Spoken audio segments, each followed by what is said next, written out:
We feel very fortunate. Even in the process, Steve and my priority, our organization's priority, was an experienced D guy. I preferred someone that played. I think it's very valuable, the fact that they did not play in the league, or someone that coached a lot in the league. And the fact he's been a head coach 5 of the last 7 years.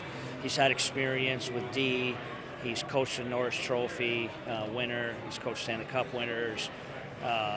Huge piece, ecstatic.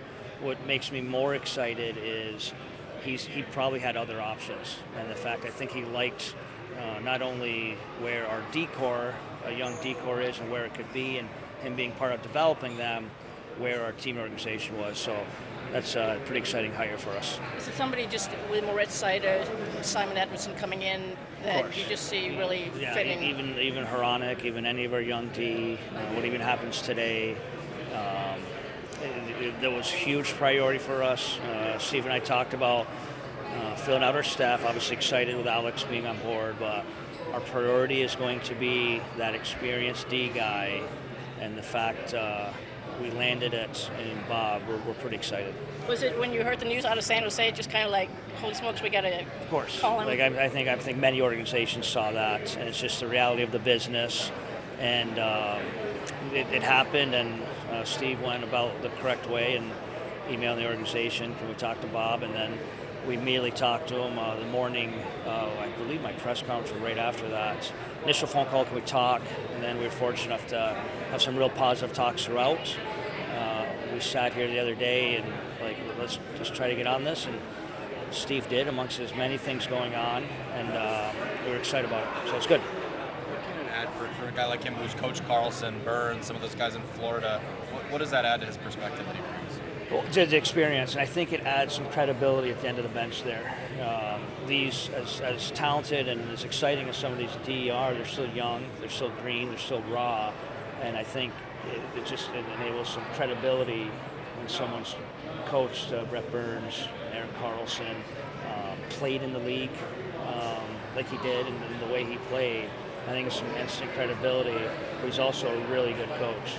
And one of the many boxes he checked was still eagerness to develop these guys, both on the ice, both in the video room, and he was ecstatic for the opportunity. So I think that's an exciting thing for us. I think you talked about collaboration on the staff in Tampa and how that played a factor. I think you guys had Jeff there, obviously you played.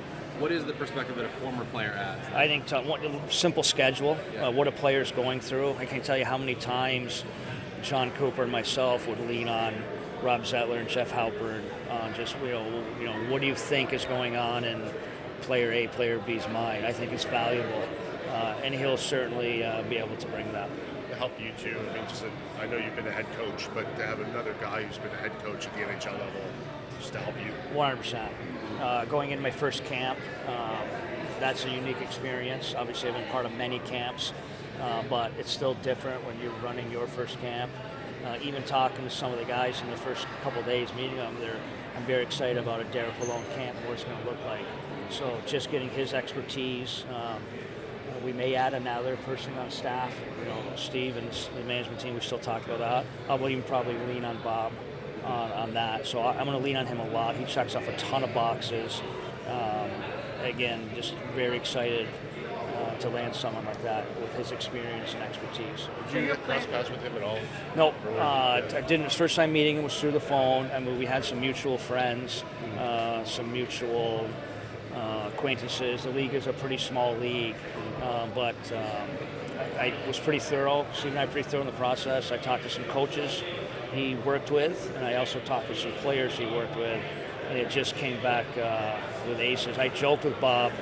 I talked to Pete DeBoer about him, and Pete basically, I felt like Pete wanted to put his hand through the phone and slap me to hire him ASAP. That's how strongly he felt him as a coach, and how strongly he felt it'd be a really good fit for us. Your plan is to maybe not so much have separate special teams situation meetings or such, but have more synergy between your assistants. I think we'll share those. Sorry, remember that. I ran into experience in Tampa, and it was a huge credit to John Cooper. We did share all of our special teams, even to the point of sharing meetings. I just think it helps with ideas, Rob Zettler and I, we would alternate running the video meetings. It just puts different eyes on it.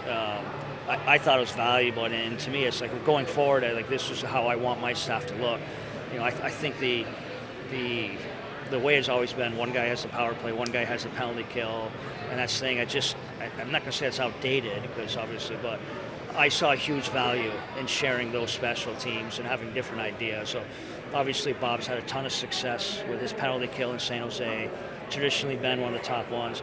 I myself, when I took over in Tampa, before I got there, they're 28th in the league. We went to 1, from 28 to 1, and I spent a ton of time studying, copycatting San Jose's penalty kill.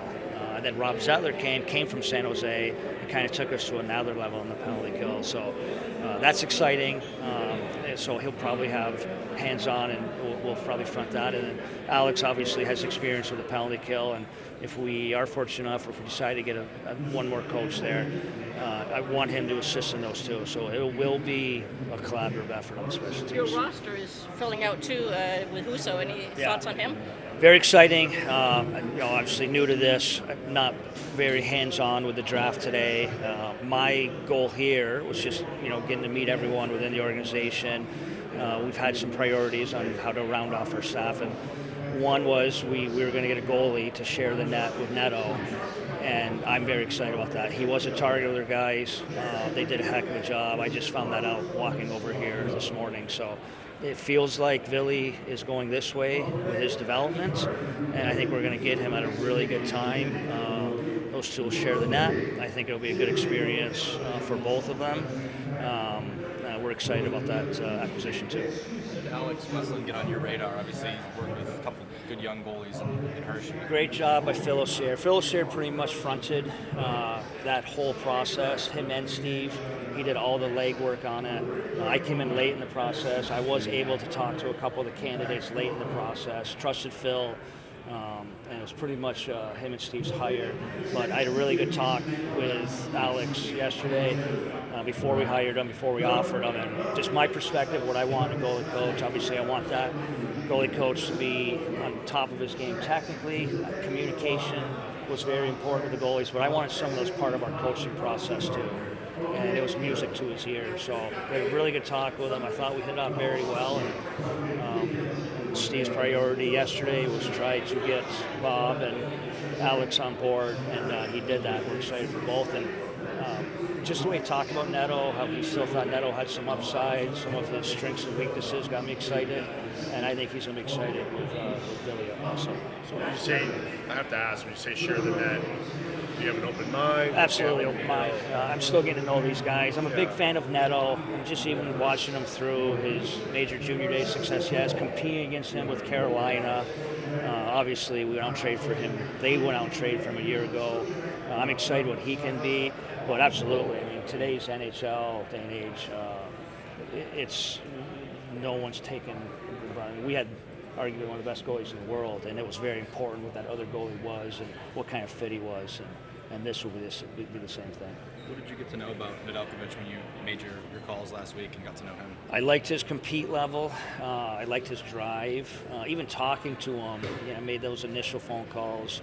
I just tried to introduce myself and get to know guys a little bit, and just he wants to be better. He's not happy the way his season was on a whole, and he knows he needs to grow in some areas. It got me excited, And then even as a goalie, I think it's the reality of a big part of the goalie is our team play, and him just talking about our team play and getting exciting and where it could be. So a lot of positives there. I think there's more to grow in his game. He's still very young. That position takes a while to develop. So there's a lot of positives there and a lot to work with.